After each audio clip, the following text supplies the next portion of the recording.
John Hamilton, welcome to the Real Wealth Podcast. Thanks for joining us today. Thanks for having me, bro. Been buzzing for this, mate.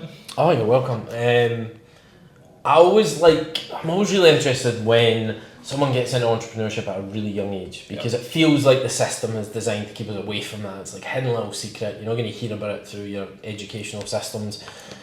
Tell us your story of how you got into entrepreneurship, but not only that, at quite a young age. Yeah, so, I mean, the first thing I took quite a untraditional route in terms of, I was big into the gaming side of things, so I was competing in the game world, going to tournaments around the world, and I actually met quite a lot of people in there that were in the game world that were untraditional in the sense that they found little side hustles to make cash all the time. So I remember I met Ollie at the time, who he was actually doing match betting, which for anyone that doesn't know what match betting is, it's literally where you use the free bets that companies give you to then transfer it into real cash in a way that you can't lose. It's quite common now. There's a lot of companies that will teach you how to do it. Whereas back then I was like 16, so it was like really, I'm 25 now, so it was like 9 years ago, really under the radar.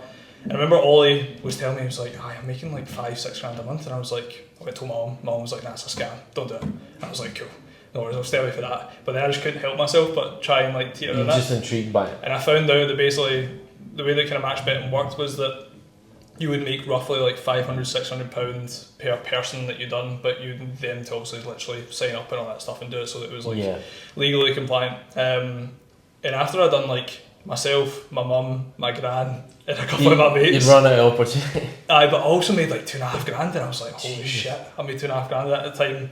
My mum, like being like 16 making that, you think you're fucking serious at like 16 making that sort of dough. So done that. And then I also did actually start kind of like putting together almost like a betting structure of like doing a betting plan where I basically had like, I would have singles that were like quote unquote guaranteed wins, which were much better odds back then. Yeah. Partnered with doubles and trebles and kind of quadruples that were kind of like higher leverage. And it got to a point where I was kind of betting consistently over the course of like 8 weeks while also doing the match betting stuff on the side. And I must have accumulated a good like $5-6 grand at quite a young age. And that kind of opened my eyes. Like once I withdrew the money and my mum literally seen it, it was like, it's hard to argue once you've really proven concept. 100%. And partner that with the gaming stuff, I was playing in tournaments, and I remember I got my first check through. This was before the match betting stuff. What was the game? Call of Duty. Yeah. Okay. So played a tournament. One of the first tournaments I won when I was 14, and I got a check through the door, and it was $180. And I remember taking it, opening it. I was like, Mum, I told you that I can actually make money off this. Yeah. She's like, cool, that's your part-time job then. You can play as much as you want, there's no curfew, I'm not turning the internet off anymore. That's just your shit. That's a super rare situation for a 14-year-old to get in. 100%. My mum was like so supportive of that shit. Anything I wanted to do. Actually, I've asked her this recently because obviously being in business now and having a good level of success, it's like, how did she trust me to make the right decisions at such a young age? And I remember she just said it, she just trusted her own intuition and just believed in me. And I think that's a big component where parents will believe that their kids don't know what's right for themselves and won't trust them to make their own decisions, whereas my mum was big on letting me, kind of like the kind of like kid story of like, you skate so that you fall and you hurt your knee a little bit and you learn and you'll get up and you'll kind of go again. My mum let me fall to then learn and repeat. And then when I started not falling and making money, it was just kind of like, off you go. Go and do your own shit. I'm not going to hold you back. Yeah. It's a really difficult one, and I'm kind of my kids are really young, but I've got a stepson who's 15 now, and it's actually quite difficult to be brought into that position because I've been with his mum a couple of years, so like from 13 to 15, not been like through his entire life. And now he's at a stage where big things are happening. He's got exams at school. He's big into gaming as well. He just wants to hang out with his pals all the time. Unlike his sister, who's like massively obsessed with her horse and she's got this drive because she loves it. He's not got that thing. He kind of fell out of the football thing because he just wasn't getting, like, he left it for a year or two, came back, and he was so far behind everybody else at that point. It didn't work out. So I'm just like trying to figure out how to give him that passion and drive, or help him find the thing that gives him the passion and drive. So to be completely transparent, like with the gaming stuff, gaming was definitely an escapism for me, like growing up. Like, hated school, mum and dad split up at an early age, single parent household, was obsessed with football myself, then I tore ligament in my knee, so I was out for over a year, and it was almost like gaming was the thing I could put all my time into. And the biggest thing I've spoke about kind of key lessons from gaming, one of them is that gaming is so easy to just turn up and play. You just turn on your PlayStation or your PC or your Xbox, and within 2 minutes you're in a game and you're immersed. Yeah. And that's one thing that I've transferred into business, where it's like, make it as easy as possible to play the game. So get up, like I don't do any crazy morning routines, but I'll get up, I'll shower, I'll come out, get dressed, I'll turn my PC on and I'll just start working. Yeah. And it's like, the thought process behind that is making it as easy as possible to play. And when I look at like, maybe like your stepson for example, there's an aspect there where gaming is something that a lot of people use to escape, and I've seen so many people that, especially young kids, that use it as an escapism from either things that they, whether it's personal trauma, whether it's other shit they've maybe endured as they were growing up, to all the way to like, it's just so fun and there's so much dopamine in it that you just can't help but just want to play all the time. The difference is for me was that I was so obsessed with the competitive nature of it that it ended up leading to me making money from it, whereas a lot of people don't end up making any money from it. That's the key thing for me, because you know, if you've got passion for it and you're really getting competitive about it, you know, I don't care what he's passionate about. I just want to see that passionate spark, because I know that's going to drive him to do better things, bigger things, and that's the key element that's missing. So he might love gaming, but he's not, you know, mad about competition. It's something he's doing with his mates and just kind of messing about with. But I was actually quite surprised, because I think I was reading recently about the research for kids playing games, because you know, a lot of people just assume it's all negative, and it isn't. You know, so, some of the statistics are incredible, you know, in terms of, you know, better spatial visual awareness. You know, even the thing that surprised me more than anything was it was talking about improved social skills. Now, you automatically assume someone sitting in front of a computer for 8 hours, 10 hours, that is not helping them with their social skills, but obviously gaming has changed significantly. You know, you've got headsets, you've got interaction, you know, you're also undertaking different characters, which I guess helps you understand things from different perspectives. Communication is a huge component of like playing on in a competitive nature too. Like you're having to communicate in a team environment, and it's like any communication slips through the cracks, you feel the wrath of that. You feel the mistake. Like the whole team feels it, and I think that's one big thing as well. Like leadership wise, being like 16, being like the leader of a team on COD. People might think that's nothing, but when you're playing for ridiculous money and there's a lot on the line, you have that pressure, which then, when you have that pressure then to make the right decisions all the time, you come into something like business and it's like, there's pressure to make money in business, but see the biggest thing about business, I mean it's probably different in property to be fair, but you can take fucking days or weeks to make decisions if you really want to, whereas in COD it's like, it has to be instant. All the fucking time, and you have no choice. Well, that was another big one as well. Problem solving was massively up there. Much improved problem solving abilities for kids that have been playing gaming for a long period of time. I feel like my cognitive function is much higher when I'm gaming regularly. Like see, like in the evenings, like if I play a couple hours and I maybe play on like a weekend, my cognitive function throughout my business day to day is better, as opposed to, because I remember one of the first coaches I had, I remember being like, so you're, at the time I was doing full-time streaming in like the COD world, where I'd done that for 2 years. That was when I left uni when I was 19, done that for 2 years, and basically halfway through the second year I basically realised that if I wasn't live I wasn't making money, and as a result I had to change. I had to build a business that could generally, you know, scale without myself. And I remember the coach I had at the time, she was like, surely your brain is fucking zapped with you running the business. So I'd run the business from 6 AM until 12, take an hour break, and then I would stream from 1 o'clock until like late evening, like 10, 11 o'clock at night. And like, she had a point in terms of like, yeah, my brain probably is that, because I'm doing 18 hours of fucking high functioning shit stuff, all the time. But one of the things that happened was that when I went full time into business and I stopped streaming, I kind of stopped gaming altogether, and I was off the back of what she said. And I remember just feeling more and more off the ball with things as time was going on. And when I kind of plugged gaming back in a more casual manner, I felt like I was operating better, my reaction time was better on COD obviously, but also I was making decisions faster in business. I was feeling like I was operating at a much higher level. You can already start to see the links between a lot of the benefits of gaming and the requirements of skills as entrepreneurs. You know, that problem solving, creativity, you know, focus, you know, the mental cognition to be able to focus on something for so long. You can see that's a natural kind of gateway. 100%. So, you know, you were doing a lot of COD. How do you monetize that? So I monetised it through either playing tournaments or basically live stream on Twitch was what I've done. So when you're live streaming on Twitch, you have 3 different types of streamers. You have those that are really good at the game that people watch to learn. Yeah. You have the entertainers that are full of patter and make you laugh and all that shit. And then you have basically community streamers that will build a community where people see it as a bit of a safe haven. They'll come into a stream, but they'll have a chat box on the other side where they can talk to all the other people that are also in the stream watching at the same time. So I was a mix of being really good at the game and being like a community streamer essentially. So in the space of a couple of months, I got to a stage where I think it was the 3rd month. So first month I made $230, second month $400, and then the 3rd month made $2,500.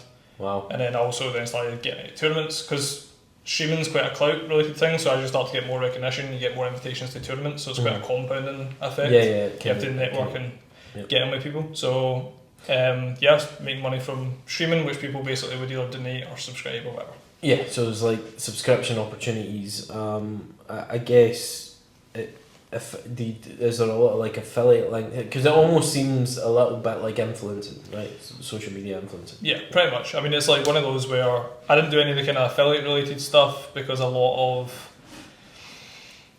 the brands that wanted to affiliate with me, I just didn't align with based on. So value is a big component for me. I'm not going to just sell something even at that young age that I don't believe in, even if I'm going to get dough. So for example, like I remember there was a company, Sneak Energy, I think they were called at the time, which is a big energy drink company. So they were on the scene to basically compete with all the kind of big other companies as well. And they offered to sponsor me and send me shit every month, and I was a non-caffeinated gamer. I didn't drink any caffeine, didn't drink coffee, just water. And what's the point of me pushing something like that? So a lot of that stuff was related to like energy drinks or anything to do with caffeine or like merch that didn't really resonate with me either. So there was opportunities there, I just never really took it. Wasn't for you? No. So there must have been quite a lot of hours involved in this, because I guess if you're streaming, it's all about eyeballs, attention, frequency of how long you're doing it. So was that taking its toll at the time? Yeah, 100%. I mean, there was a period where I went, so I set a kind of like a record in terms of, it was a personal record for me, but not many people had done it either, which was 250 days in a row with like no days off. So it was... Wow. The first 4 months of that was 10 hours a day, every day. So my thought process behind it was like, if I'm going to fucking do this, I'm going to do it properly, and I'm going to give it my all, and I'm not going to leave any cards off the table, because I'd half-arsed football and got kind of far, but then kind of fell at the final hurdle. Then I half-arsed the competing and gaming in terms of going to tournaments around the world, half-arsed that, never gave it all, and I was like, I've left uni, there's an opportunity to full send something, I've started making decent money, don't fuck this up, give it your all. So for 250 days in a row, streamed for the first 4 to 5 months, 10 hours. Did you feel like you were trying to prove something at that point? And yeah, so for to who? I mean, it was more like I was sick of getting so close on things. Like with football, it was like got to a point where there was a season when I got scouted by Hearts, Rangers and Aberdeen all at the same time. Decided to go and trial with Hearts during that kind of like period leading up to the summer. They didn't want me at the end of it, which I was like, cool. And then literally that summer, you play summer tournaments with your club. I went, and then that's where I told I got my knee. And it was just like, I felt like I was getting so close. That was an example of getting close. Yeah. Then with the gaming stuff, it was like, started getting funding to go to these big tournaments. Then I'd go to the tournaments and we'd get close, but not really that close to like winning anything. Through these transitions, was there ever a kind of point where you felt like did it break you at any point? Because like obviously if you've grown up, football's been a big part of it, that's been your career path.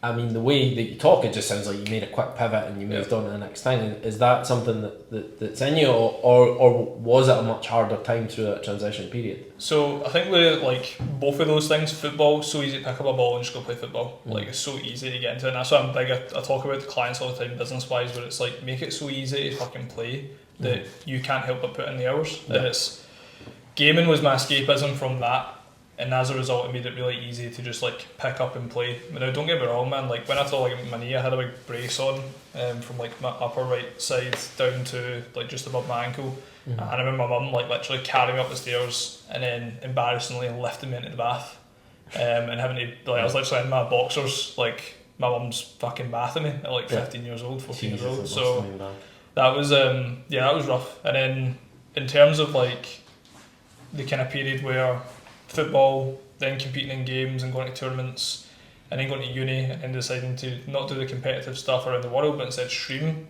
it was like the uni component was like I was hating it. We spoke just off camera there where it was like I fucking hated uni and I hated all the kind of components of it. And what did you hate most about it?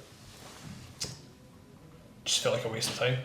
Waste of time. Felt like I could do half the shit in like a month as opposed to 8 months or whatever going around it.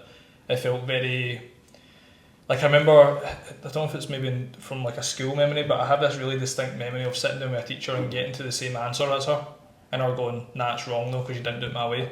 And I remember just being like, that just triggering. I remember at uni, I was studying accountancy at the time, and when I went to one of the lectures, which was at the start of semester 2, walked in, first thing that popped up on board was all the responsibilities you'll take on as an employee as an accountant.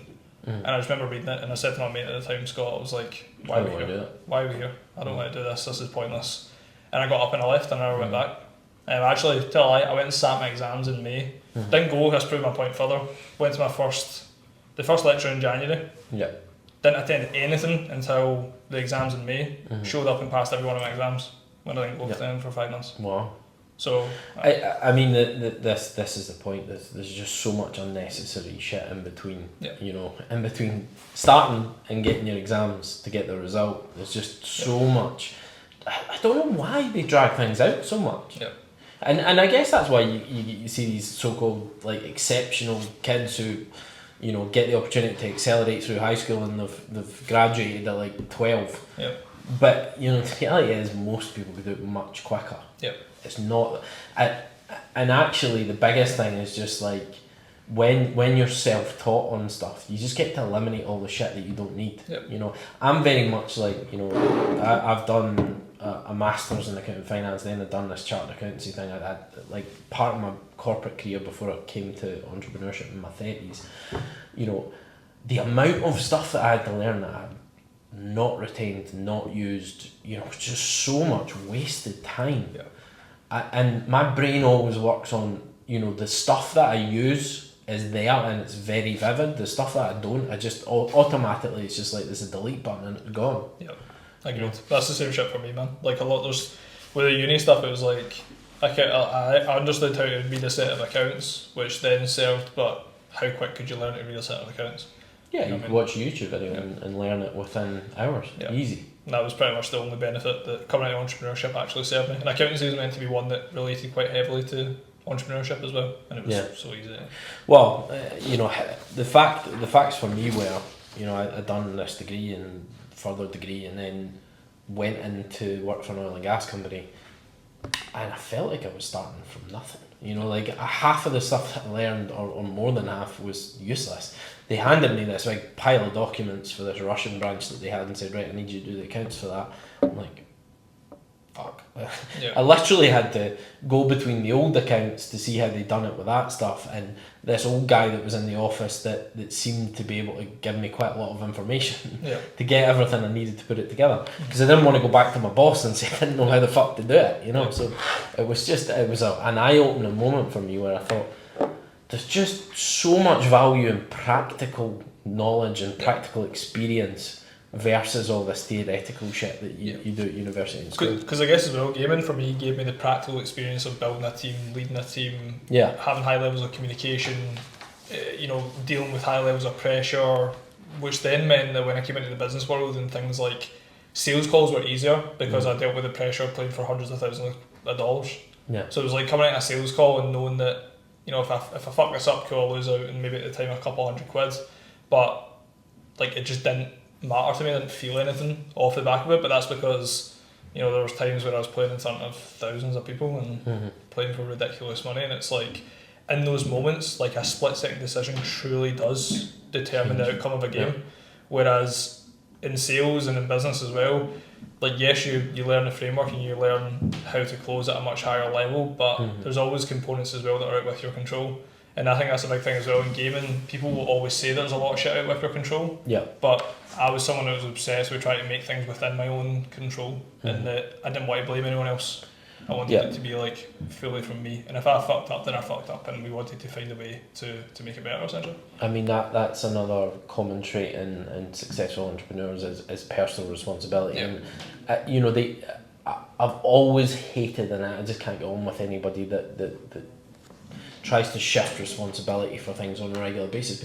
And what a horrible world to live in. Yep. If you assume that everything that happens to you is completely out with your control, fuck that. That's not a world I want to live in. So I'd rather take control. If someone hits me in the car, I want to take responsibility for it, because I hate the idea that is out with my control. And it sounds a bit ridiculous, but at the end of the day, you know, I put myself in that position, in that place at that time of day. You know, it's just a better way to live. That is 100%. And you're able to, like, yes, you can objectively look at things that are. Remember, I've spoke many times in content about the fact that I go to therapy and have done for close to 4 years now, and there is at times in therapy where Fraser will literally be like, there is components here that you're trying to take control or responsibility of that are nothing to do with you. And he'll give like real-time examples of just like examples where it kind of shatters that belief for me, in terms of, it was like, for example, if you're sitting in the front of your house and a car was to fucking fly through the front of your house and hit you, like, that's genuinely not your fault. But somehow in my brain I'll still link it to a component of like, but if I was sitting there at that time, blah blah blah. You can try and almost like make it like your fault, but there's also a point there where there is a bit of a part where it goes too far, where you start taking responsibility for so much things that eat you up alive. So like, for example, YNL being like a coaching program for young entrepreneurs, when we started working with Phil Graham was like, world class churn rate for a coaching company is 4% a month. And I was like, cool. So you're telling me if I have 100 clients, one of those 4 clients a month? And he was like, and that would be world class if you done that. And I was like, don't fucking do that. Don't fucking do it. Listen, like 4 clients a month. And he was like, well, let me tell you this, John. When you get to 300, it won't be 4, it'll be 12.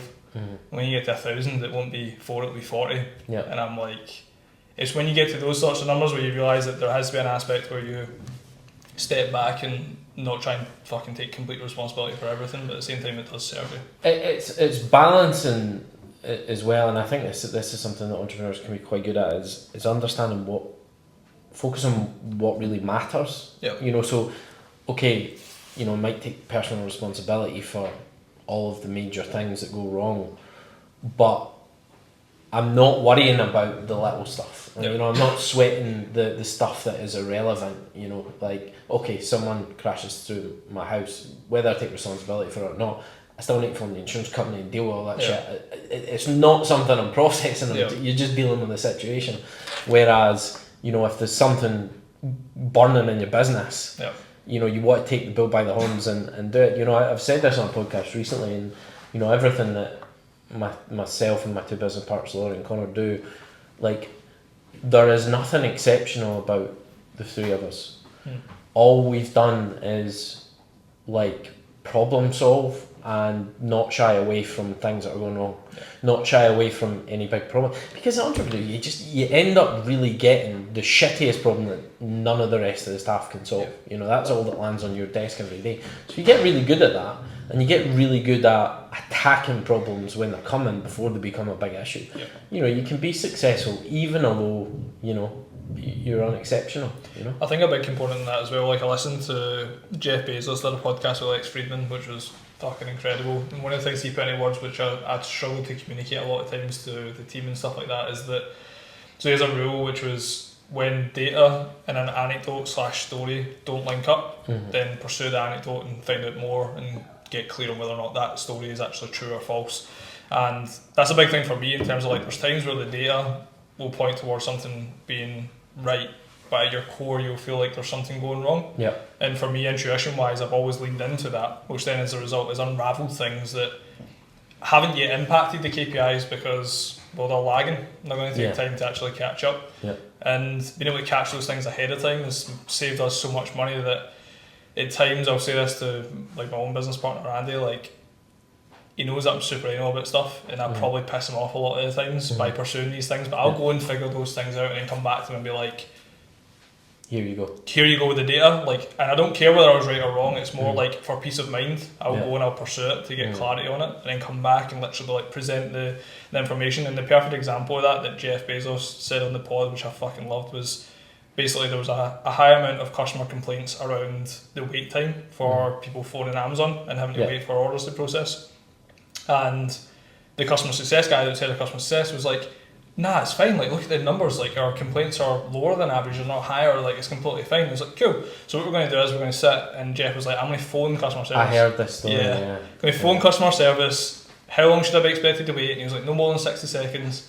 And he sat for 10.5 minutes in silence. Yeah. And it's like, the customer service guy then went, cool, we need to fix that.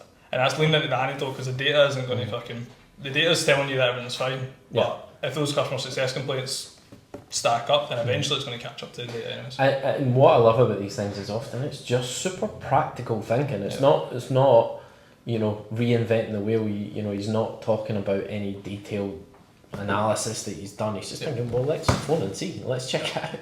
100%. I couldn't agree more, man. I'm interested. You talked about Phil Graham there, Yeah. and I know that you were mentored by him for a little while. Yeah.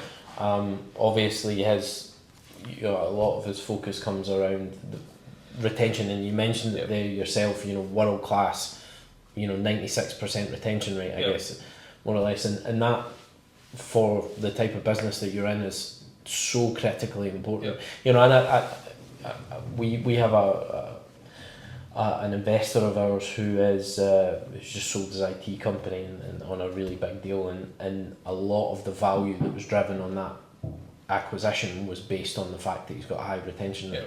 So you can look at his revenue numbers, you can look at his profitability. The strength of a business is its ability to make money into the future, and that comes from, okay, what is your starting point?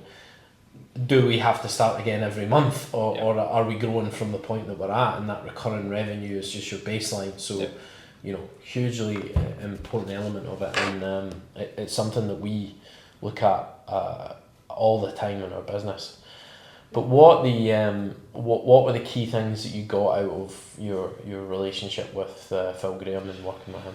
So when I started working with Phil, which we still are now, which has been like 6 months, and biggest thing with investing in Phil was that I wanted to see behind the scenes of what the creme de la creme of coaching masterminds really looked like, because I think it was the biggest telltale sign, mate, of when you invest in something, because I've invested in so many coaches and mentors at this point, and courses, that see, when you invest in something and you speak about it, usually publicly, you'll get either positive reinforcement that you've done the right thing based on reputation, or you'll hear crickets. And it'll be nothing. And whenever those crickets, it's usually a sign that the individual probably doesn't have the reputation that you think they do, or maybe there's something in the front end. When I invested in Phil, I had so much positive reinforcement straight off the bat with people that had worked with him for years. So I knew I was in safe hands, but I'd also followed his shit for like 2 years. And the biggest thing about Phil that I was drawn to was that he spoke about the unsexy stuff. So client delivery processes, systems and processes to be able to scale and run at a high capacity, but also retention was spoke about in most of his content. But that's the practical stuff, right? And that is what is often missing in a lot of mentorship programs is, they talk about high level strategies and all that sort of stuff, but people struggle to make the connection with implementation. I think that's where you, like, when you look at most coaches and mentors out there, or people that are influencers or admired, it's all the sexy stuff, like the fucking, the lead generation, anything lead generation related, anything sales related, and that's where it stops. Doesn't teach you anything beyond that point. And the thing I loved about Phil's stuff was that he didn't have a crazy following. He hadn't millions of followers, and he spoke about the unsexy shit. But there was so much value that I got from it that I was able to implement. That from a free capacity, it made it worth its money, and worth its money ahead of time. The biggest thing for me, I just wanted to see behind the scenes of a company that had amazing retention, that had amazing reputation, see how it operated, and then build a relationship with Phil was a big component too. Because I remember I messaged him December of last year asking to come on my podcast, and he read it and never replied, and I thought, fucking bastard, I thought he would maybe get back to me and come on. And it wasn't until it was actually over Christmas time, I just had this weird epiphany moment where I was like, we need to pay to work with him. So let's like accumulate the cash to however much it is. And I remember at the time going on his website, and it was $3,000 an hour, I think it was, or $2,500 an hour. And I was like, cool, we'll save up $2,500 a month to pay, or we'll make the cash flow work so it's $2,500 an hour, and we'll just pay for an hour of his time a month. And then that kind of like 6 month period from Christmas through to like May, June, we literally nearly quadrupled the business, so we were able to afford that and more, which was fine. So, obviously Phil Graham's thing, he focuses a lot on like being hyper lean, retention focused, and sort of scaling slowly. What do you think the kind of biggest takeaways have been so far with Phil? I mean, the biggest thing was that when we started working with Phil, it was like we were still known as a network/community, but we were basically doing coaching for young entrepreneurs. Yeah. And it was almost like we didn't have the balls to be like, we are a couple of 24-year-old guys that are coaching young entrepreneurs on how to scale a business. And when we showed up to Phil's house, which was fucking class, the first thing he said was like, do you want to run a gentleman's club or do you want to do something that actually gets fucking results? And I remember being like, yeah, I hear what you're saying. Yeah. And he was like, the bottom line is you're doing it already. And we basically, it was almost like he qualified us almost to be like, you know your fucking shit, you can have a huge impact, you're getting results, your retention for a network is fucking awesome. Like, if you put the name on it that you're coaching your entrepreneurs, you'll be able to charge a premium, but you'll also be able to do so much more for your clients as well. You're kind of half-arsing it by charging this networking fee while also kind of doing coaching, well, kind of not. And as a result, you're half-arsing results. So that was the first thing. It was like, that question, do you want to run a gentleman's club or do you want to run something that gets results? Do you feel like when with the network set up, you were kind of over-delivering for what it was? Big time. But also it was like, as it just being known as a network, it was like selling it on the front end was actually more difficult because we were just selling it as a network/community, but once people would come in and they would see everything we were doing, they would never leave. And it was like, our retention rate was insane for it. And it was like... Because you were offering more value than they were getting so much more. They were getting so much more than a network. Like, they were having, like, from an expertise standpoint, like, I obsess over marketing and sales, Andy obsess over delivery and systems. So they have all four facets covered. And then you add in other like clients that come in and do masterclasses and speakers and all sorts of shit, and you host quarterly events, and you're getting all this shit stacked up, and it's like, well, they're getting all that for £200 a month. It was at the time. Wow. And it's like people just wouldn't leave. That was the bottom line. And so yeah, biggest component was that at the very beginning. He then done this kind of like graph of. Do you feel that was an aha moment when you structured it or framed it to you like that? Yeah, because it kind of, it's weird, man. You put these mentors on like pedestals. And then you get to see their business and you get to see that they're human as well. But I think in that moment, because I hadn't fully seen behind his business yet, it was still on this huge fucking pedestal, and hearing him just say that just kind of like positively reinforced that, you can fucking do this shit, and you can like slap a label on it and you can step into it, and if you step into it, you'll actually get better results, you'll make more money, you'll serve more people, you'll have more of an impact. And he basically kind of reversed it back into my core values, which is that I'm building something because I needed this shit when I was younger. Yeah. And it's like, at 19, when I was trying to go to all these wee networking events, what YNL is now is what I thought I was going to get, where I was going to learn from other people, bounce ideas, take my problems in there and have other people help them solve. And it was like, linking it back to my backstory as well, where it was like, that was literally why I started this shit in the first place. And I've kind of went down this network route that is what I thought was cool. Like, it's almost like it was backwards in my mind. I thought the aspect of networking was actually what I'm running now, but the business term of networking is turn up and pitching your business, and it's boring as fuck. Yeah. And it was almost like, just in my mind, hearing that kind of gave me the validation to just be like, you know what, we can fucking do this, we've got the results to back it, and since leaned into it, mate, like, even look at the last 6 months, for example, all clients who signed on that new offer, not a single one of them's churned. Which is a great indication of the fact that people are getting their value and more at the new price that we're charging. Yeah. And all the clients that have stayed, that joined just for a network, like we had, at the time, 70 odd clients at the time of going to Phil, and it was like, you join for a network/community, we're going to evolve into a coaching mastermind. If you want to leave, you're more than welcome to leave, because that wasn't what you were sold in the front end, you were sold a community, and we don't want to mismatch expectations. What was your expectation at that point? I was expecting more than half to leave. And that was in reality? Nah, I think it was 8.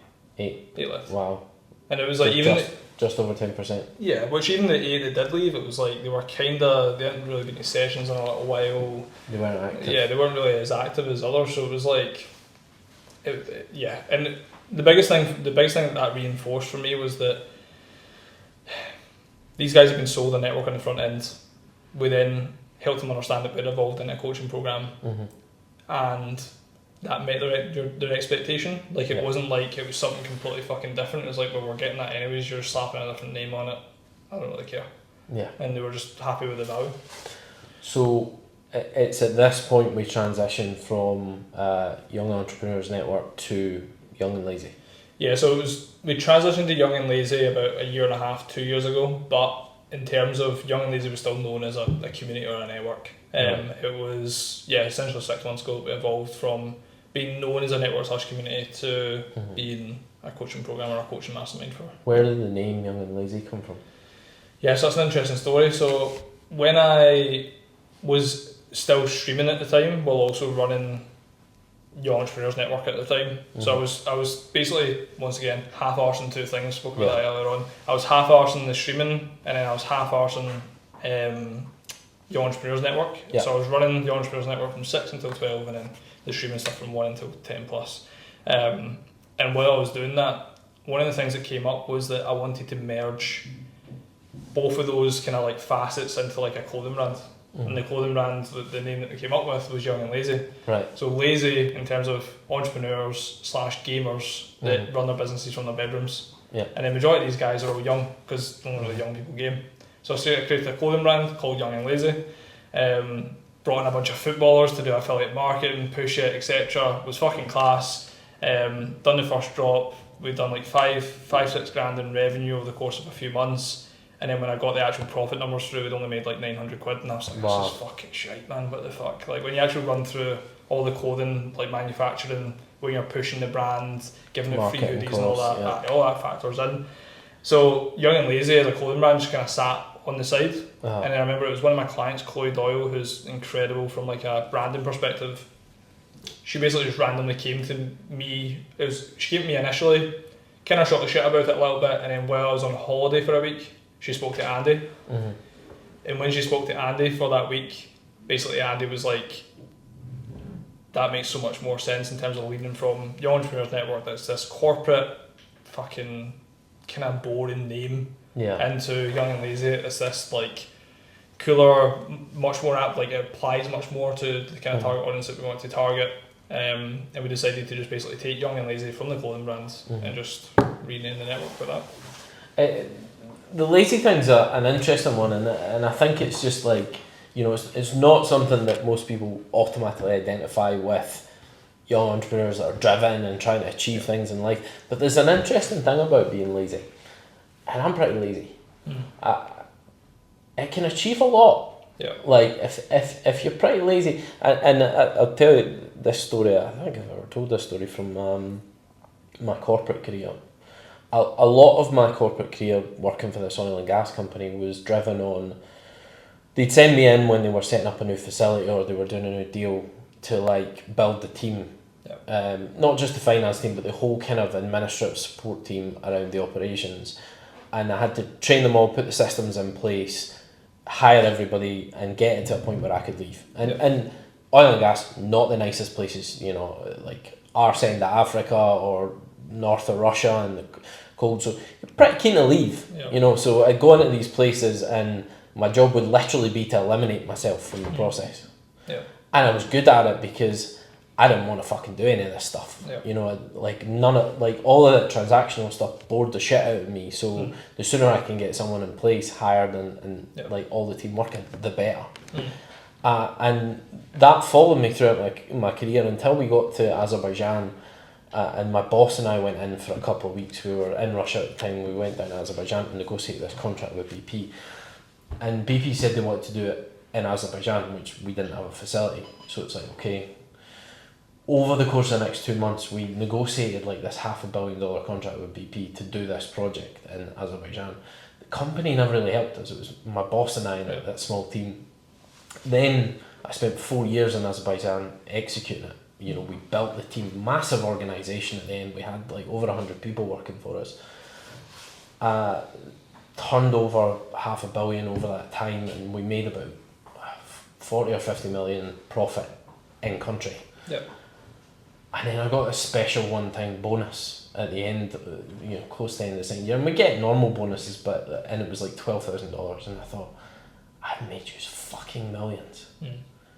But you know, it was the greatest eye-opener for me ever, because I thought, fuck this, I need to do something for myself here, because all that I've done through that process is learn the building blocks of how to do business and actually understand it, even at the highest level when you're talking about massive numbers. Business isn't that complicated. It just comes down to, you know, understanding the operations, negotiating, you know, even negotiating with BP, it was, you know, wasn't that complicated. There's a contract, you agree the contract, you get the work. So it inspired me to then start my own business. But the point I was getting at with them is I've always been quite good at systemising stuff because I fucking hate doing stuff. So lazy can be quite beneficial, you know, and lazy can be quite good for entrepreneurs because the whole thing about entrepreneur isn't necessarily running companies. It's you know, creating them, building them, scaling them, systemising them so they're not required. Yeah, 100%. And I think it's one of those where the kind of like lazy part of Young and Lazy was that young growing up playing games and doing all these other things is that you're coined as lazy because you're just sitting about doing fuck all. But at the same time as well, kind of what you've touched on, when you're building like an online business, you're doing something that, when you think about an entrepreneur back in the day, it was like, you know, fucking, I don't know, like Peaky Blinders springs to mind, where they're like driving about to all these meetings and all sorts of different stuff, where you think about labourers that are like out doing landscaping, building, etc. And you think about that from an aspect of being busy and productive and all that sort of stuff, whereas, you know, as a young guy, you can literally build a business from your bedroom and not need to leave. I mean, I literally had a conversation with a young guy yesterday who new Call of Duties came out, and this guy is literally renowned for doing little side hustles where he'll just like capitalise on something within the game and he'll basically teach other people how to do it, or he'll do it for them. And he basically just came up with a side hustle where he's making about $1,000 to $1,500 profit a day. Wow. Off of something that he is outsourcing, so he gets paid roughly £12 per head for this thing. You can get roughly 11 players into a lobby, so 11 times 12, and then off the back of that as well, he is paying Chinese suppliers to basically do the lobbies for them at $3 a lobby. So he's making $9 profit per head, times that by 11 for the 11 people in the lobby, and he's doing roughly 200 to 300 of them a day. Wow. And it's like, with something like that, like, it's fucking mental that someone can create a business or do a side hustle like that can make him that amount of money that other people would deem as lazy. But in fact, he's taken it and he's just systemised a business to operate completely without him. Exactly. It's a beautiful thing, and you know, it's just like you're involved in something, you're interested in it, but you've always kind of got a keen eye for the opportunity to monetize something and make a bit of money. And you know, it's so underestimated that, you know, I go back to, you know, my 15-year-old stepson, and it's just like, I feel like there's a massive opportunity for kids just now, given the available amount of opportunity in terms of starting a business and doing something. There's just so many different ways you can go, and the thing that really is there more than ever now is the knowledge to be able to do it. You know, all you have to do is go on YouTube or social media, and you can learn how to do this stuff. It's not that difficult. I think a big component as well when you're growing up is that like you want to learn from people that you see as like role models or people that you admire, and it's like, when I look at growing up and people that I started to learn from or lean into, or even any decisions I made, say therapy was a decision. When I decided to go into therapy, that was because 3 people that were close to me I admired by the way that they were so self-aware, the way they thought about decisions, the way they weren't reactive, the way they didn't let emotions cloud their judgment. I was like, what's the one common denominator between you 3 fuckers? And it was like, all of them went to therapy. And I was like, cool. That stemmed from the fact that I admired them, I respected them, I seen them as almost like a mini role model. And I think when it comes to young individuals like your stepson, it's like, you're someone that's building an incredible business, and naturally by an aspect of you'll be a role model there that he'll look and be like, you've achieved so fucking much, and that's incredible. But there's a question of whether or not that even matters to him from a financial capacity.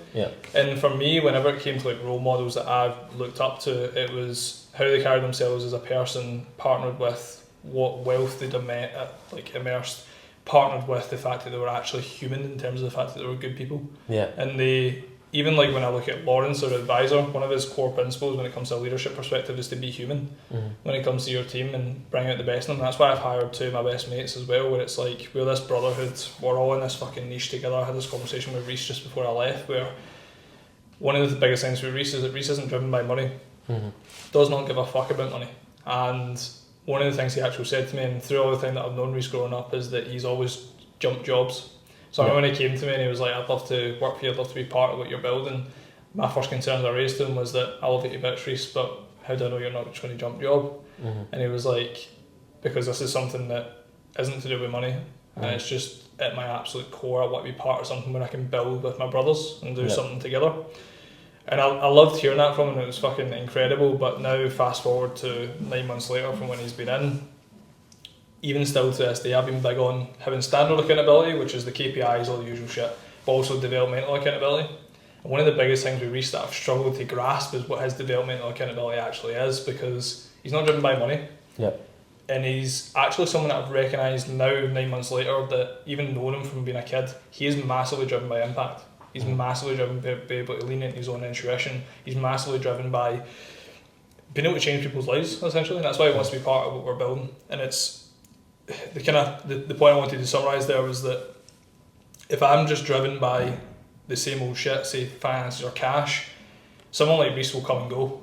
And Reece is an incredible asset to us. So it's like being human means that I lean into the aspect of building a genuine relationship with someone I've been best mates with anyways, but also from a leadership perspective, understanding what gets him going as well.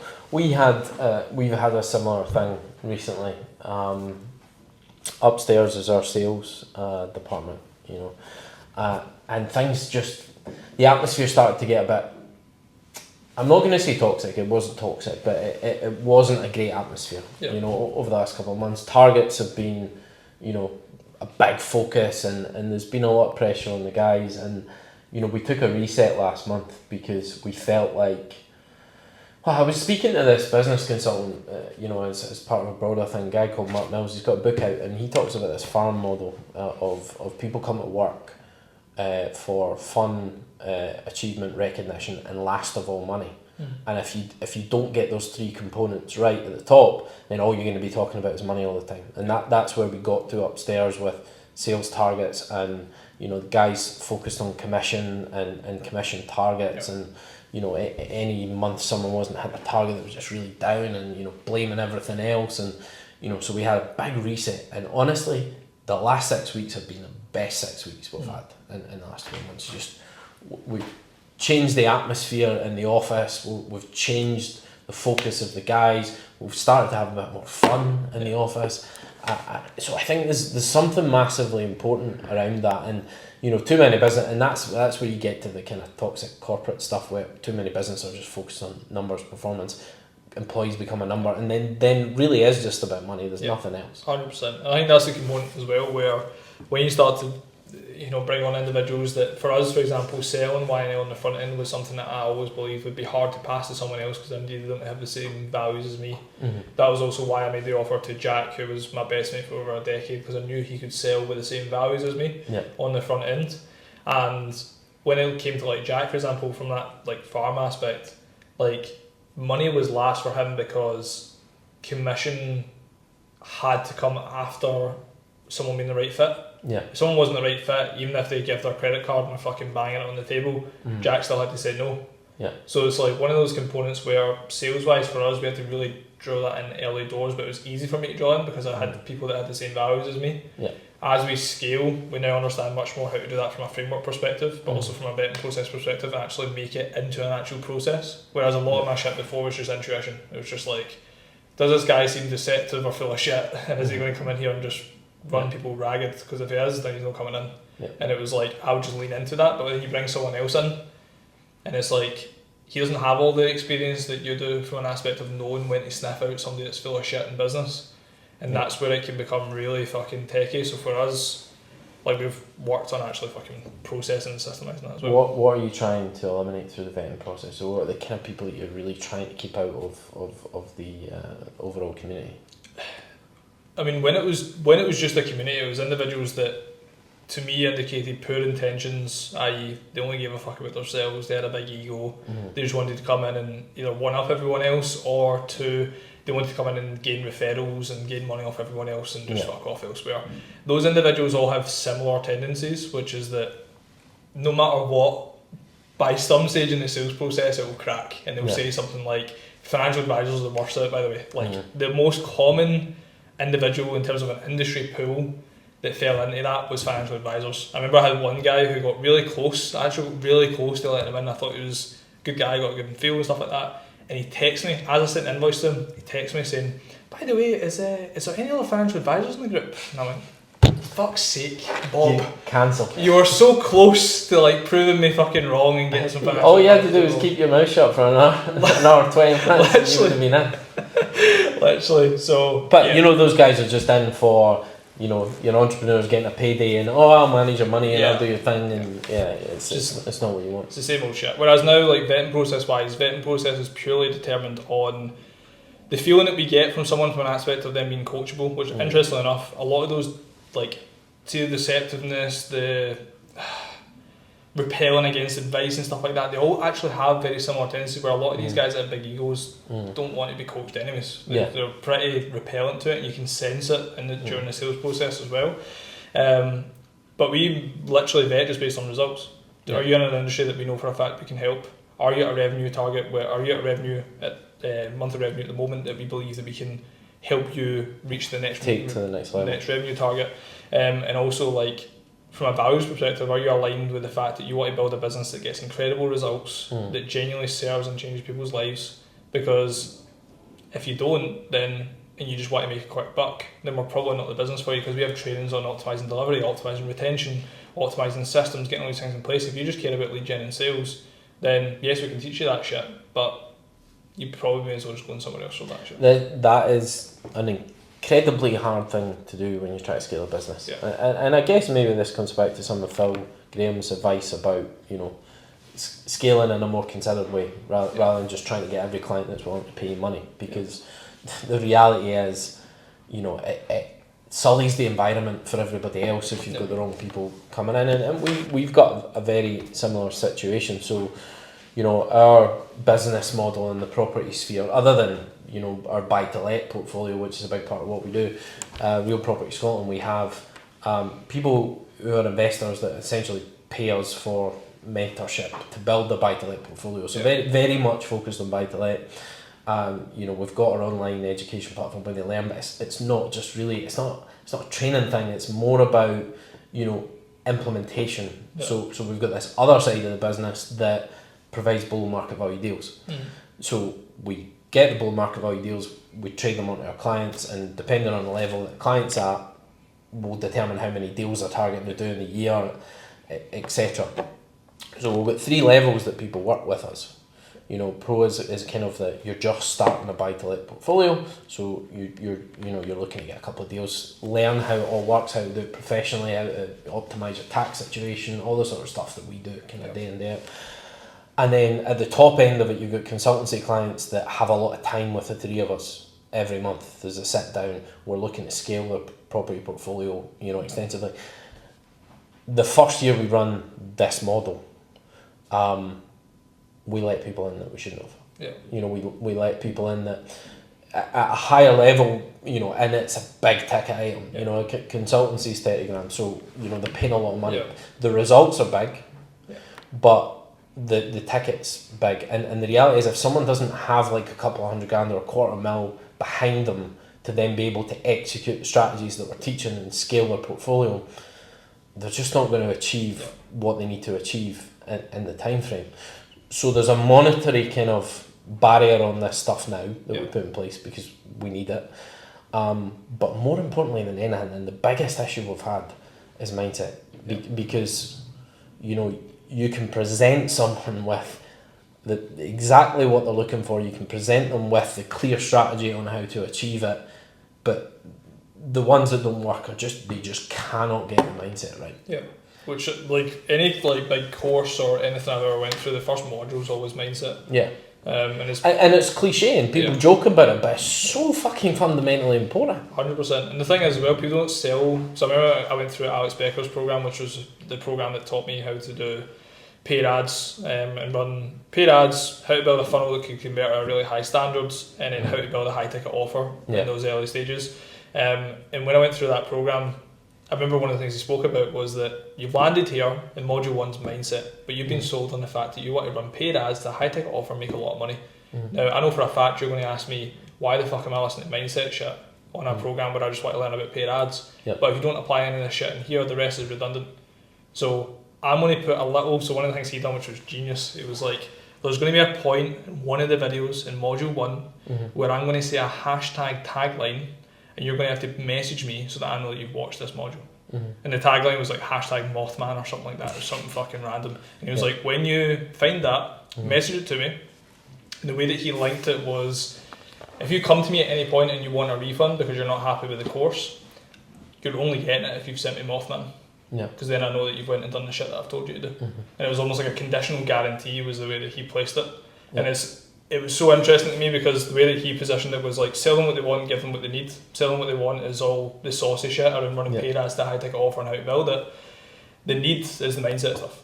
They need that shit or else they're not going to get the results. And I think it's something like we have a lot of trainings, we bring in a lot of experts that help with that side of things, because even one of the things we done our vote in our like client group chat, I think it was literally last week, and it was delivery, systems, marketing and sales, mindset. So there were the 5 facets, and it was like, vote the one area you're struggling with the most. Mindset was the highest. And it's because it's like, mindset's something that there's so many variables to it, and like you can be on top of the world and then you get a text and the client's churned, and then you get another text and the client's churned, and you start to feel like it's going to fucking pour, and you're just like, Jesus, what the fuck did I do? And the mad thing is, when that happens, if all the other shit isn't systemised from a marketing, sales, delivery and systems perspective, you're fucked, because you're then at the mercy of how you're feeling in those moments. Whereas a big thing for me, the Becker program, which I actually got gifted to me by an awesome guy that I met through one of the podcasts that I'd done, one of the biggest components about learning paid ads was I wanted predictability that wasn't based on my emotion. I wanted to give money to something and get cash out the other end, like a slot machine where I always won. And that was something that I craved because I was sick of the variables that came with me having to be the one putting the time into something all the time. So a lot of our outbound was like me doing personalised video messages. I think that was how I met Connor the first time.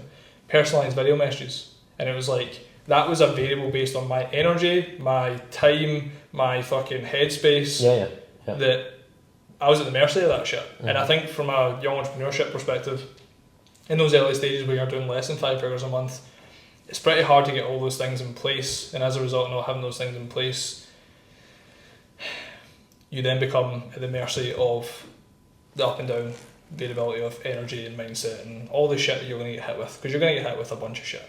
And you know, like I say, the job really as an entrepreneur is just solving the shittiest problems that come at you every day. So, you know, you really need to focus on mindset, and you know, we all deal with it very differently. Like even between myself, Laurie, and Connor, we've all got different, you know, kind of mechanisms. We're lucky because there's 3 of us. You know, like having to deal with that shit on your own, I think would be really tough, and that's where, you know, like what you guys do at Young and Lazy can be massively powerful for an entrepreneur, because, you know, just having someone to bounce stuff off when shit is going wrong is so powerful. It's the biggest thing that we've sold, like on the front end. Like, interestingly enough, see the one hook that, and this is some serious sauce by the way, because we've spent thousands testing this shit. The one hook that has the highest performing ad conversion rate of any other ad is, young entrepreneurs, you don't have to do this alone anymore. That's the one hook.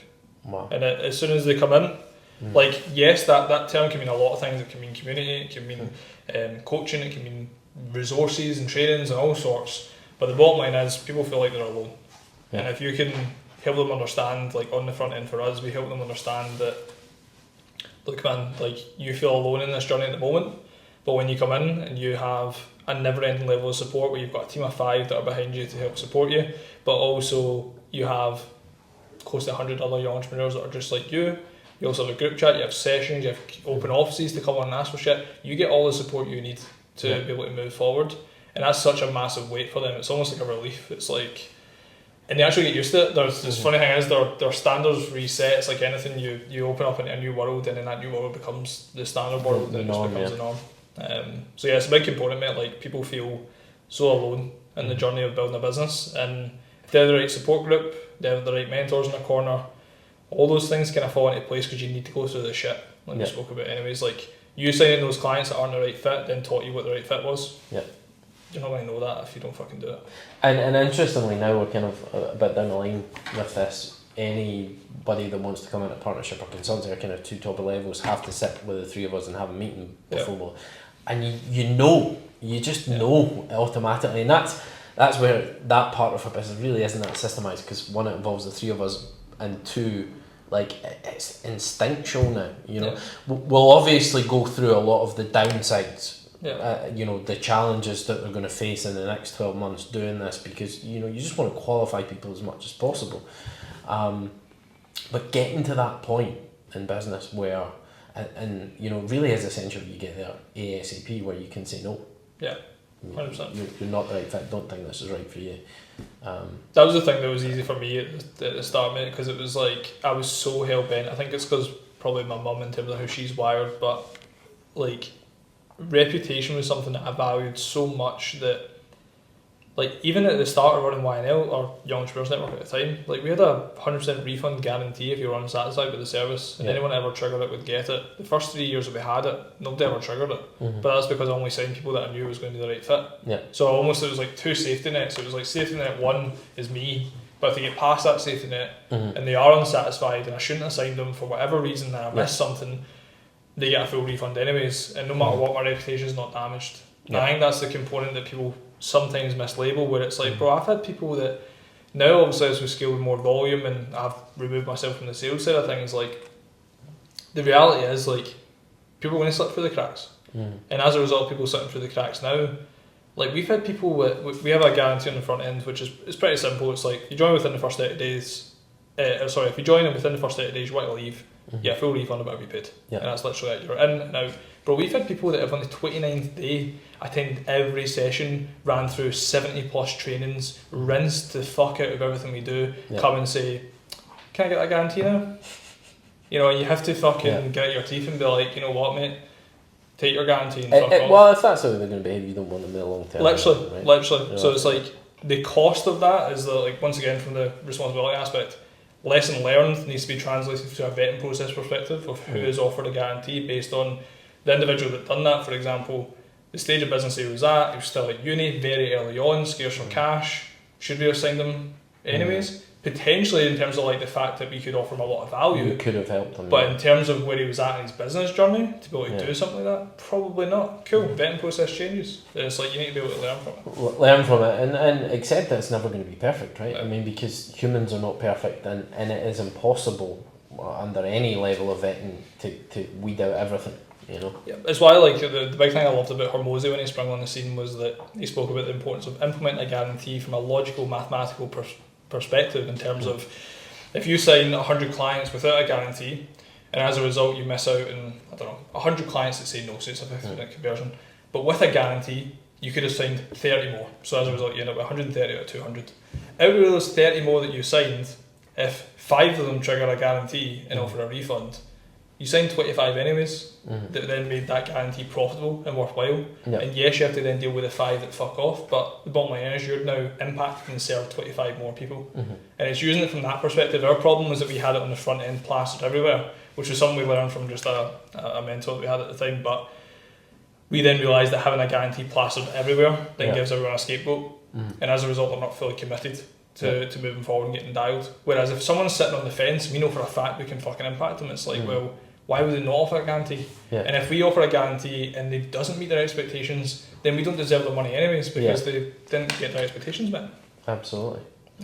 What I'm quite interested in with what you do on Young and Lazy is the ability to help people in various different types of businesses and support clients that maybe have, you know, massively polarizing businesses in terms of what they do to make money. How do you manage that? Yeah, so when we met Phil, I mean, one of the things he exposed us to was something called the Genius Model, which was basically taking everything that we do from an expertise standpoint and putting it into a model that helps people understand how we deliver. So the 3 things in the middle, I'm going to try and visualise this, 3 things in the middle of the things that all of our clients want, which is never-ending growth, profound impact, and freedom without constraint. They're the 3 things that all young entrepreneurs want. In terms of how we make those success currencies a reality, we have basically 4 core drivers that are basically linked into 3. So we've got epic sales and marketing, which, by the way, I wanted to call smarketing, but Andy wasn't having any of it. I was like, fuck. Flawless delivery, and then powerful systems. So they're like the 3 core drivers. And we basically split it into 4 different facets, and I'm saying 3 and 4, but just sales and marketing splitting it into 4 different facets the core foundation, like you said earlier on, for majority of businesses is the same.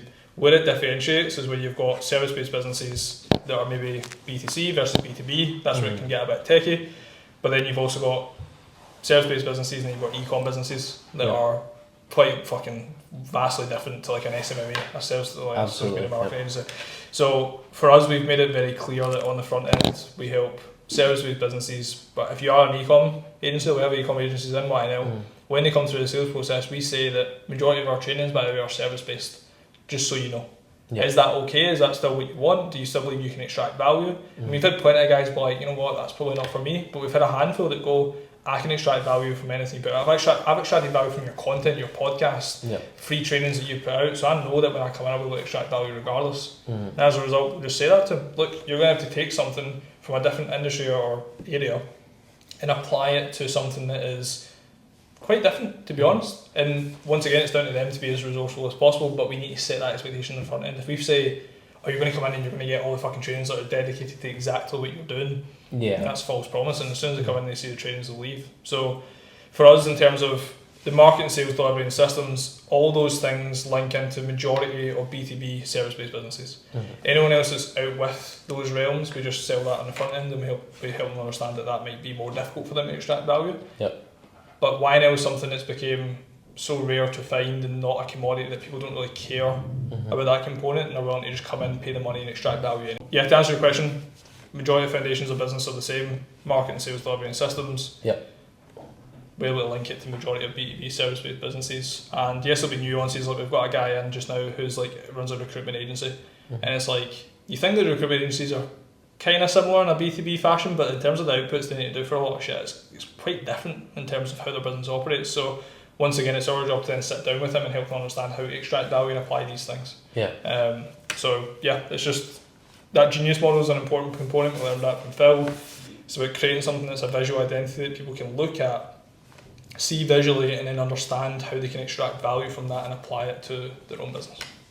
Is there any particular, I mean, obviously you're working with a broad range of clients, like you mentioned 70 earlier, but I guess it's much more now. Is there any particular client story that's kind of really resonated with you, or you feel particularly attached to in terms of the support you've given them to really scale their business? Yeah, so Nick Garrett is definitely one that springs to mind. The real reason why is because there was an aspect of trust on his side. And this is where humility and honesty come into play, by the way. When Nick came to me, he was doing $7,000 a month. So when he joined YNL, he was doing $3,000 a month, naturally got to 7 just through pure progression. And when he got to 7, he was in pure chaos. He was like, I remember he phoned me, I was in Spain at the time, and he was like, mate, I need to hire. I'm fucking all over the place. I've not even been home to see the fucking missus in fucking like 2 days. Like, this is going mental. And I was like, but you're only doing $7,000 a month, mate, so I don't understand how that's even possible or how that's happening. And he was like, nah, I need to hire me, I need to hire a videographer. And I was like, I don't think you do. I was like, let's hop on a call, let's kind of talk through this. Identified a few areas that you needed help with, and I was like, let's do one-to-one coaching. I've never offered anything like this before, but I'll charge you £500 a month, nothing crazy. If you're unsatisfied at any point, I'll give you a full refund. Like, I am coming from a position of not having the experience of doing one-to-one coaching, so if you don't want this, that's completely fine, but I believe I can help you with it. And he was like, nah, like, I've came to you, I phoned you for a reason, I know you can help me with this. And within 3 months, he went from 7k to 19k a month. Wow. And he was working less as a result of what we implemented for him.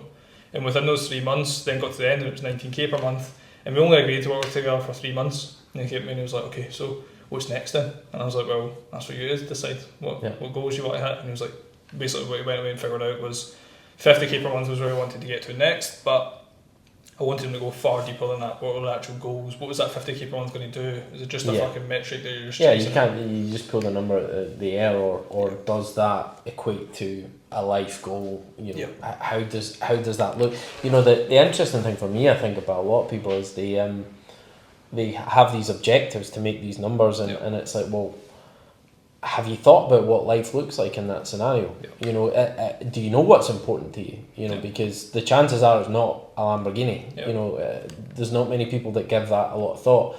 They'll just have this idea of hitting this target, or, you know, this big sales event where they're going to make millions. It's like, well, what are you working towards? Because for entrepreneurs on the other side of an event where they've sold their business, Yeah. Most of the time it's just a little bit depressing because you don't know what to do. 100%. So like with Nick, it was the same. I wanted him to truly unravel that. So that kind of 3-month stint was like halfway through November/December, right the way around to like basically February time. And when he then came to me with that second goal, so we started working on it. And what we didn't realise, or what Nick didn't realise on his end, was that there's going to be a maintenance phase. He's tripled his business pretty much in the space of 3 months. He needs to then maintain, ensure client retention stays high, ensure client results stay the same, and he runs a paid ads like a marketing agency. So there was a few months of maintenance, but then it also became like the problems of hiring, bringing on team members, people not fitting the bill. Completely new challenges and somewhat more challenging to a big degree. But you know, I guess when you know you're taking them from that point of 7k a month in chaos. You know, there's a lot you can do there. You know, 100%. Even just applying Pareto's principle, the fact that 20% of what you're doing is actually, you know, achieving the majority of your results. Exactly, mate. And as of, January, just coming now, he's basically also paid ads for home improvement agencies, home improvement companies around about this time, pretty dead, cost per lead's pretty high, etc. So Nick always switched to awareness-based ads and just pushing the brand through December. So whenever he signs clients around about this time, he'll start them to start in January as part of the monthly recurring, and as of January he'll be doing over 40 grand a month. Wow. Monthly recurring. That's incredible. So that's like, thank you mate, that's like the one that there's luck that comes into it in terms of, I know a lot of people say they don't believe in luck, but in terms of Nick's willingness to trust me, want to work with me, even with me having complete humility in the front end and being like bro, I've not scaled to 6-figure months or anything of that nature. You're putting your trust in someone who maybe has a lack of experience in the front end, and he didn't give a fuck. He did not care at all. And one of the things we done a client hot seat with him a few months back, and one of the things in the client hot seat, basically all the clients came on, and it was almost like a mini podcast where Nick went from how he went from 3k per month, and at that time he was doing about 30k per month. How he went from 3k to 30k per month, and we basically just extracted the journey from 3 to 7, 7 to 19, 19 to 30, and then plans to hit 50k by February of next year. And when we were like unraveling that, there was a point in there where Nick just went, and by the way, before I say anything else, all you guys that are in here today, you're part of YNL because you believe in Andy and John. Never lose that belief. And the one thing I will say is that anything John advised me to do, I never questioned it, I just done it, and look at where I'm at now. Yep. And when he said that, it was like it just once again further reinforced that like we're doing the right fucking thing, and there's people that genuinely need our support. And in terms of where I gained the knowledge to be able to do that, we've invested 60, 70 grand in mentorships and courses and different people. But also I spent 4.5 years running a network where I had entrepreneur after entrepreneur after entrepreneur with problem after problem after problem, with solution after solution after solution, because every problem gets solved. They built up a wealth of experience and really dealing with the shittiest problems that the entrepreneurs get, then plugged onto you, and you know it's a great environment to expand your own knowledge and understanding, and then apply that stuff to your own business. And that was what it was like, mate. It was like an incubator of just like producing as much knowledge as possible off the back of people's challenges that they were coming to me with. Because the thing is, if you're an entrepreneur listening to this just now, every challenge you're facing, even the challenges right now that seem like they are so fucking daunting to the point that you want to maybe back it in, you'll find a solution for them and you'll tick on to the next one. I can imagine if I was in your shoes, one of the biggest challenges I would probably have is not biting on to the desire to get involved in a load of different businesses, because there could be a scenario where, you know, a lot of clients really value your input, and you know, maybe there's an equity play in another business, or maybe there's an opportunity to, you know, you're seeing someone make a shitload of money in a particular industry and think, fucking hell, why, you know, should I not get involved in that? To remain focused on your business and not be distracted by it, that's really hard to do. 100%. I learned 2 rules from a client of ours he's going to do close to 10 million this year, proper big client. And when I went for dinner for him, he was speaking about equity positions he'd take up in other businesses and properties he was buying and stuff like that, and I was like, what's your rules for saying yes and no to shit? Because I'm getting so many of them at the time, and all of them seemed incredibly sexy, and it was like the proper 10 out of 10. I was like, this is class, but I was having to say a no to a lot of them, and a lot of them are like you're saying, profit shares, joint ventures, want to start shit together. And he gave me 2 rules which were fucking killer. One of them was never sacrifice the golden goose. Golden Goose being the baby that you've got, the core. So from an aspect of sacrificing it, never sacrifice it from an aspect of the time that's required to grow that, or the finances that allow for the company to continue to grow from that perspective. You're not going to sacrifice the cash flow that's coming in through that to fuel 100%, something else. Yeah. And then the second thing was, when you're taking on opportunities, ask yourself, does it plug into my wheelhouse? And in the middle of the wheelhouse is the Golden Goose. All the other little components beside it, these opportunities should be easy to explore, not with a lot of friction. There should be minimal friction in the opportunities you explore that plug into your wheelhouse. So for example, an opportunity that I got presented not too long ago was a guy that wanted to start a similar business as Young and Lazy, as a coaching mastermind, but for a completely different niche from what we do. And he came to us, he offers a profit share, just based on time commitment. It wasn't going to work, it was going to sacrifice the Golden Goose. But from a wheelhouse perspective, he was like, can you just teach me everything you do from a delivery perspective? Cool.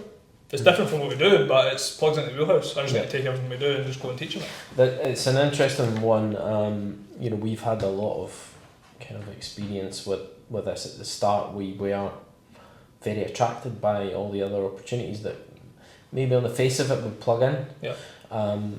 So, we had a buy-to-let portfolio of over 200 properties. It's about 250 odd now.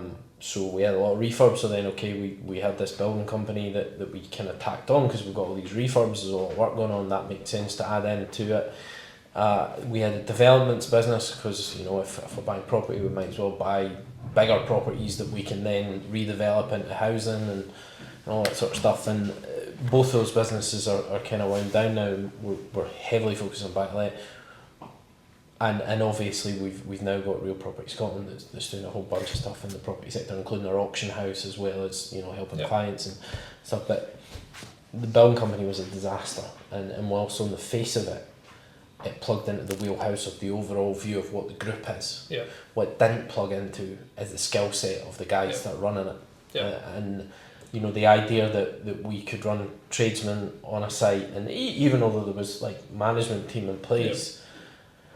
It's an industry we didn't know, and whilst it was parallel to where we were, it was just completely fucking different, a completely different game. And we're doing refurbs up and down the country in Scotland, so there's guys all over the place. There's not like one site running, there's like 10 sites running at a time. It was a fucking disaster, and since we closed that business down, and we've resorted now to a project management process, because we've still got all these refurbs to do, we've still got clients with loads of refurbs. But we've now got a project management team that subcontract everything out. So they'll manage the process of renovation, but through subcontracting. And what we've found with local subcontractors is they're much more credible. They're really concerned about the job. They don't get paid unless it's done right. They're cheaper. And that's the thing with that, mate. Like, it's like you can get opportunities that might plug into the wheelhouse, but then it's like, is it worth the time and resources to do it? Because a lot of the time it's not. Like, a lot of the time it's not going to be when you truly look at the fucking depths of it. Like, an example from that individual that I was speaking about earlier on, he realised that within his company they were paid over 600k a year on just food for the business that he was running, in a very different industry from what we usually work with. And his first thought was, cool, I'll create a meal prep company that will mitigate a lot of the food kind of like costs, and then I can just pay into my company and I'll be able to take profits from it, etc. And on the face of it, he would save 600 grand or however much it would be in profit. And he started doing more and more research, and there was more and more companies that tried to do the same thing and failed. And then there was one that was doing it relatively successfully. So he contacted the guy, asked for a call with him, chewed his ear off for 3 hours and realised it wouldn't be worth it because it was an absolute fucking mess of a business to run. And it's one of those things, mate, where there's going to be so many things that you need to do your due diligence on, or you need to just go out there and fucking try it. Well, the hardest thing in it is like just being an entrepreneur is like, I think if you really understood how hard something was going to be at the start, you just wouldn't start. 100%. So, like, every entrepreneur's got that level of delusion that it's going to be easier than they think it's going to be.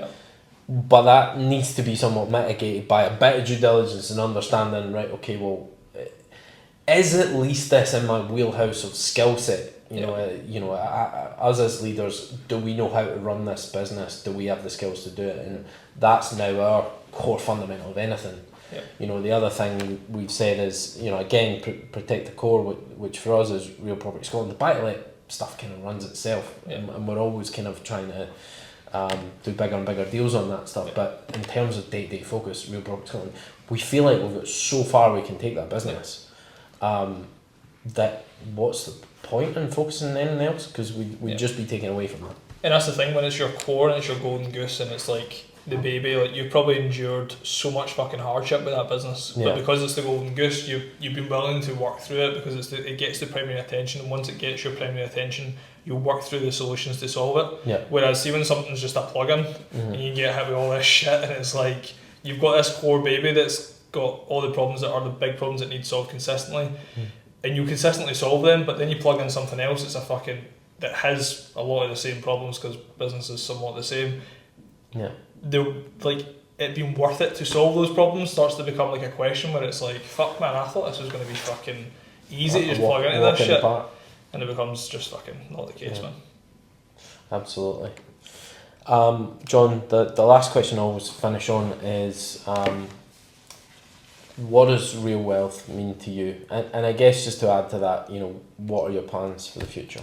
Yeah, so wealth from a component of financial freedom, which is probably the most common answer that you get, but I believe that wealth is something that's going to be amassed through my reputation being bulletproof, from an aspect of being the guy that creates 6 to 7 figure young entrepreneurs that changes lives completely. And if I have that tagline and I'm known as that guy, wealth will follow suit, just like anyone else. I think Phil probably is a perfect example of that. He's known as the guy that creates 7-figure fitness entrepreneurs, but I want to be known as the guy that creates 6 and 7 figure young entrepreneurs. Do you have a clear picture of goals or dreams that come as a result of that wealth? Yeah, I mean, a lot of it's linked to just the ability for like family to be safe and sound, be able to cover the cost of anything that comes up. Even as an example, my mum got married in Jamaica there just in October/September around at that time, and my little sister's dog Pablo became ill. Had to go get an X-ray. Wow. Off the back of getting an X-ray, they were then like wanting like $4,500 to like carry out a surgery. Jeez. And it's like to be able to just pay for that shit without it having zero impact. It's stuff like that where there's going to be natural things that are going to happen in life that you want to do to be able to just not have to care about any of that, not care about the money, and just be able to fix those sorts of things. But also, I think in our family, my mum is someone that has always just dealt with things in her own way and manned the ship as a single parent, and that's something that the pressure and what she would have dealt with is something that I want to make sure that nobody close to me ever deals with ever again, including my mum. So yeah, from a wealth perspective, family, friends, I've hired 2 of my best mates, got them one of them got them out of a job that was working in IT for 7 years that he fucking hated.